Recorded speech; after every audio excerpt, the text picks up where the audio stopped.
Picture this. You've spent months nurturing your potato patch. You've watered, weeded, and waited with anticipation. Finally, harvest day arrives.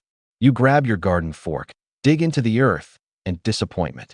Tiny spuds, scabby surfaces, nothing like the gorgeous potatoes you imagined. Here's the thing. Your failure probably happened on day one, before you even touched the soil. Because choosing the wrong seed potatoes is like trying to bake a cake with spoiled ingredients. No amount of skill can fix a bad starting point. By the end of this video, you'll discover the one sneaky mistake that catches even experienced gardeners off guard. A mistake that can turn your entire crop into a moldy mess. But first, let's talk about why seed potatoes are nothing like the potatoes sitting in your kitchen right now. Let's clear up the biggest misconception right away. Seed potatoes aren't actually seeds. They're small potatoes specifically grown to produce more potatoes. Think of them as potato parents. But here's where it gets interesting. You cannot just grab a potato from your pantry and plant it. Grocery store potatoes are treated with sprout inhibitors to keep them fresh on the shelf. They're also more likely to carry diseases that won't affect your dinner but will absolutely devastate your garden. Certified seed potatoes, on the other hand, are grown in controlled conditions and inspected for diseases. They come with an actual pedigree, a guarantee that they're healthy, disease-free, and ready to produce a successful crop. Seed potatoes also come in 3 timing categories that determine when you'll harvest.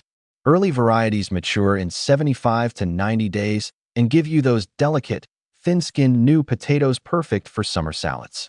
Mid-season varieties take 95 to 110 days and offer a balance of yield and storage life. Late varieties need 120 to 135 days, but reward your patience with massive harvests and potatoes that store through winter. Choosing the wrong timing category for your climate is like planting tomatoes in autumn. Technically possible, but you're fighting nature. When you're standing in the garden center or scrolling through seed catalogs, 5 critical factors should guide your choice. Miss even one, and you're setting yourself up for disappointment. Potatoes are surprisingly picky about temperature. They grow best when soil temperatures are between 60 to 70 degrees Fahrenheit. Too hot, and they stop forming tubers. Too cold, and they just sit there sulking. If you're in a hot climate, early varieties are your friend. They'll mature before the scorching summer heat arrives. In cooler regions, you can experiment with late varieties that love the long, cool growing season. Here's a secret many gardeners learn the hard way. Different potato varieties prefer different soil types. Russets and other long, oval varieties need deep, loose soil to stretch out. Plant them in heavy clay, and you'll get knobby, deformed potatoes that look like they've been through a wrestling match. Round varieties like Yukon Gold are more forgiving. They'll produce decent crops even in heavier soils. And here's the kicker. Potatoes are one of the few vegetables that actually prefer slightly acidic soil, around 5.0 to 6.0 pH. If your soil is too alkaline, you'll invite scab disease, which creates those rough, corky patches on potato skins. This is where certified seed potatoes really shine. Modern varieties have been bred with resistance to common potato nightmares. A late blight, the disease that caused the Irish potato famine, and yes, it's still around. Common scab creates those unsightly rough patches. Potato virus Y reduces yields and deforms tubers. When you're choosing varieties, look for disease resistance ratings. They're usually indicated with codes like LB resistant for late blight or scab tolerant. In humid climates, blight resistance isn't optional, it's survival. Not all potatoes are created equal in the kitchen. Your variety choice should match what you love to eat. High-starch varieties like Russet Burbank are the champions of baking, frying, and fluffy mashed potatoes. They have a dry, mealy texture that absorbs butter like a sponge. Low-starch, waxy varieties like fingerlings and red Pontiacs hold their shape beautifully in salads, stews, and roasting. They're moist and creamy rather than fluffy. All-purpose varieties like Yukon Gold split the difference. Good for almost everything, masters of nothing. If you're growing for winter storage, you need late-season, thick-skin varieties. Those delicate early potatoes with paper-thin skins? They'll last maybe a few weeks. Russets and other storage varieties? They'll feed you until spring. Here's where things get specific. The ideal seed potato is about the size of a chicken egg, roughly 1.5 to 2 ounces. Too small, They don't have enough energy stored to produce vigorous plants. Too large. You'll need to cut them, which we'll talk about in a moment. Quality indicators to look for. Firm texture. Squeeze gently. It should feel solid, not spongy. Smooth skin. Avoid anything with wrinkles, soft spots, or obvious damage. Healthy sprouts. Short, stubby sprouts are good. Long, spindly white ones mean they're past their prime. No green patches. Green indicates solanine, a toxic compound that also affects growth vigor. Now for the age-old debate. To cut or not to cut.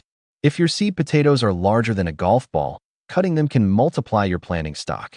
But, and this is a big but, cutting introduces risk. Every cut surface is an invitation for disease. It's an open wound that bacteria and fungi can exploit. If you do cut seed potatoes, follow these rules religiously. 1. Each piece needs at least 2 eyes, those little dimples where sprouts emerge. 2. Cut 1 to 2 days before planting and let the pieces cure in a warm, humid place. 3. Sterilize your knife between cuts using rubbing alcohol or a bleach solution. 4. Each piece should weigh at least 1.5 ounces. Smaller pieces don't have enough energy reserves. Honestly, if you're a beginner or dealing with disease-prone conditions, skip the cutting. Plant whole seed potatoes. Yes, it's more expensive, but the reduced disease risk is worth every penny. Timing matters as much as variety selection. Order certified seed potatoes 6 to 8 weeks before your last frost date.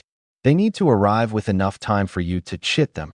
That's the process of encouraging sprouts before planting. Where to buy?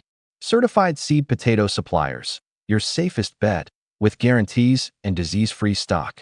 A local garden centers, convenient, but verify they're certified seed potatoes, not just small potatoes. Seed swaps and exchanges, great for heirloom varieties, but higher disease risk. Never, ever buy seed potatoes from big box stores late in the season.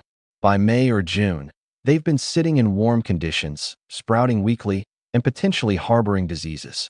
You want fresh stock that's been properly stored. Remember that sneaky mistake I promised to reveal? Here it is, buying bargain seed potatoes late in the season from questionable sources. Soft rot and bacterial diseases can hide inside seed potatoes, showing no obvious external symptoms. You plant them thinking you got a deal, and 3 weeks later, your entire patch is a stinking, mushy disaster that infects your soil for years. The solution? Buy certified seed potatoes from reputable suppliers at the right time. Pay the extra few dollars. Your future harvest and your future garden will thank you. Choose wisely, plant with confidence, and get ready for the most satisfying harvest of your gardening year. Because when you start with the right seed potatoes, everything else just falls into place.